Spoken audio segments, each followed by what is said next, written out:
Allah sudah berkirim surat kepada manusia. Lah kita nggak baca suratnya. Karena kita nggak baca suratnya, maka kita tidak tahu pesan-pesan Allah kepada kita apa. Sebelum perbincangan ini kita lanjutkan, jangan lupa subscribe, like, dan share kepada kawan-kawan kita yang lainnya. Assalamualaikum warahmatullahi wabarakatuh. Alhamdulillah, Allahumma salli ala nabiyil hashimi Muhammadin wa ala alihi wasallim taslima.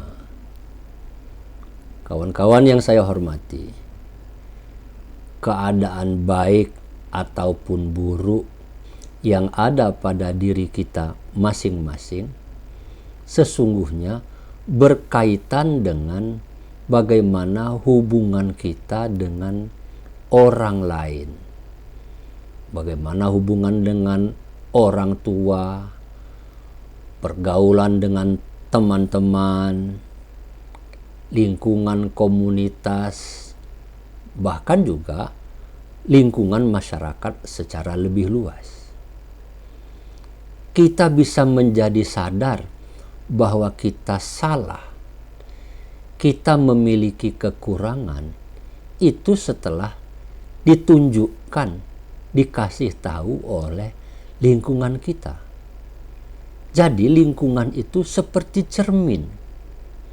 Apabila kita mempunyai cermin yang baik, maka kita bisa mengerti siapa diri kita yang sebenarnya. Termasuk tentu saja apakah kita itu tergolong sebagai pribadi yang baik ataupun juga pribadi yang sebaliknya tidak baik. Kawan-kawan, yang jadi masalah adalah hubungan kita dengan lingkungan itu sering tidak berjalan dengan baik. Tidak terjadi hubungan yang harmonis. Kata orang sekarang menyebutnya komunikasinya nggak jalan. Umpamanya dengan teman kita diam-diaman, dengan guru kita nggak mau komunikasi, bahkan di rumah sendiri antar sesama saudara, dengan orang tua bahkan kita nggak saling ngomong, masing-masing sibuk dengan HP sendiri-sendiri. Masalah komunikasi itu pangkal dari seluruh kekurangan-kekurangan atau kesulitan-kesulitan yang kita hadapi di dalam kehidupan. Jadi komunikasi ini penting sekali. Pada perbincangan terdahulu kita sebutkan, bisa jadi dengan teman kita tidak terjalin komunikasi yang baik, sehingga kawan-kawan tidak berani memberikan kritik dan saran kepada diri kita. Begitu juga dengan guru, meskipun kita sudah dekat, tetapi komunikasi tidak terjalin. Mungkin karena kesibukan, mungkin karena banyaknya urusan, mungkin karena fokusnya yang berbeda, bermacam-macam. Intinya adalah masalah di dalam kehidupan kita, terutama kehidupan pribadi kita, sangat ditentukan oleh bagaimana komunikasi kita dengan pihak lain. Begitu juga ketika kita mau menjalin komunikasi dengan Tuhan. Komunikasi dengan manusia itu hanya mengakibatkan situasi problematik yang relatif. Kaitannya hanya urusan saat ini, di sini, dan dengan lingkungan tertentu saja. Tetapi ketika komunikasi dengan Tuhan tidak berlangsung dengan baik, masalahnya bisa panjang dan besar sekali. Ini problem. Kita umumnya mempunyai masalah ketika berkomunikasi dengan Allah Subhanahu wa Ta'ala, Tuhan yang Maha Esa. Kalau kita bermasalah dengan Tuhan, ya hidup kita sengsara. Kita tidak mendapatkan petunjuk, kita tidak mendapatkan bimbingan dari Allah Subhanahu wa Ta'ala.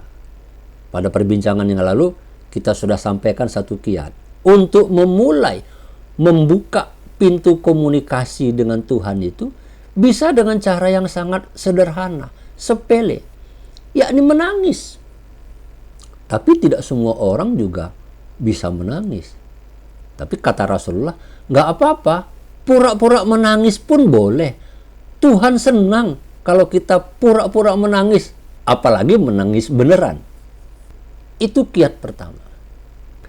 Tingkat yang lebih baik bagaimana kita berkomunikasi dengan Allah adalah kita mencoba menjalin komunikasi verbal, bicara, omong-omong dengan Allah Subhanahu wa Ta'ala. Bagaimana caranya ngomong sama Allah Subhanahu wa Ta'ala? Karena Allah itu maha mengerti, maha sayang kepada hambanya, maka Allah sudah mempersiapkan sarana untuk kita berkomunikasi dengan Dia. Sarana itulah yang sekarang kita kenal dengan sebutan kitab suci Al-Quran. Al-Quran itu bukan sekedar buku yang ada kertas dan tulisannya. Lebih dari itu, Al-Quran adalah ayat-ayat Allah. Firman Allah. Firman Allah maksudnya adalah Allah berkomunikasi secara verbal dengan manusia melalui media Al-Quran.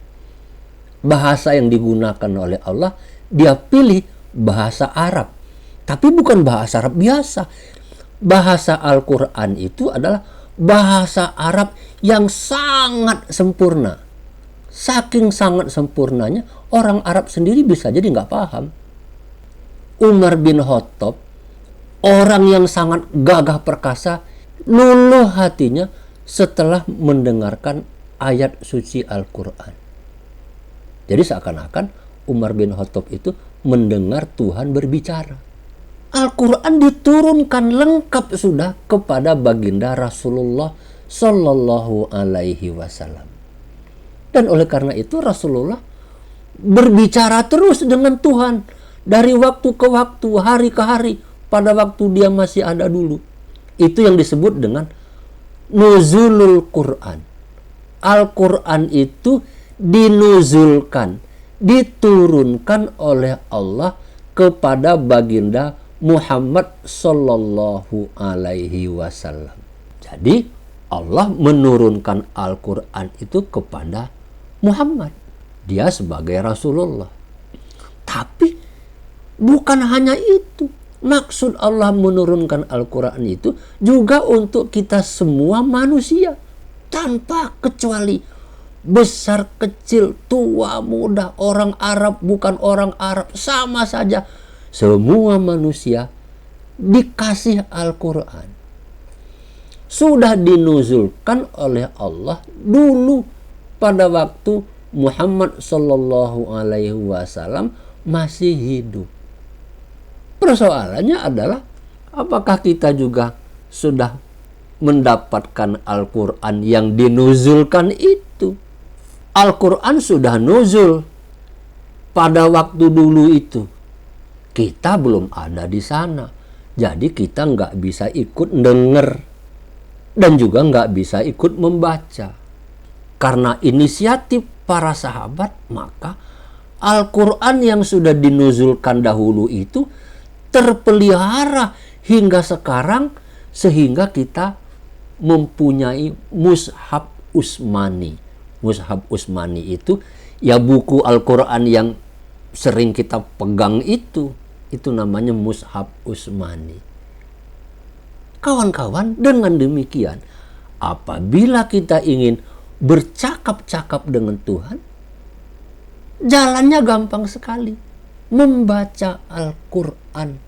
Jadi membaca Al-Quran itu bukan sekedar berhadapan dengan teks, tapi terjalin komunikasi antara diri kita dengan Allah Subhanahu wa Ta'ala. Ibarat kalau dulu itu orang kalau mau berkomunikasi itu pakai surat.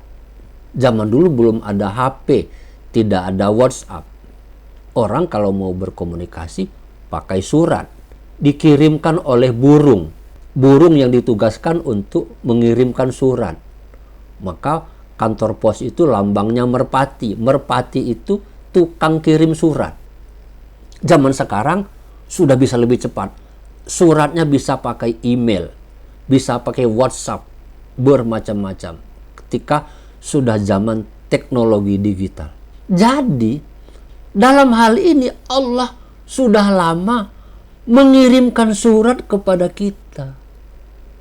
Jumlah suratnya ada 114. Ada yang pendek, ada yang panjang suratnya. Yang pendek umpamanya surat Al-Fatihah, surat An-Nas yang paling ujung. Tapi ada surat yang paling panjang, surat Al-Baqarah. Allah sudah berkirim surat kepada manusia. Lah kita nggak baca suratnya.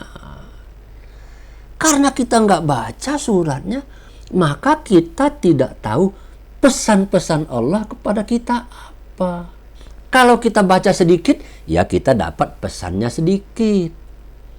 Kalau kita baca banyak, pesannya dapat banyak. Rasulullah karena dia kuasai semua, ditelan habis oleh Rasulullah SAW seluruh surat itu. Ya Rasulullah menjadi manusia sempurna. Karena Al-Quran itu adalah firman Allah.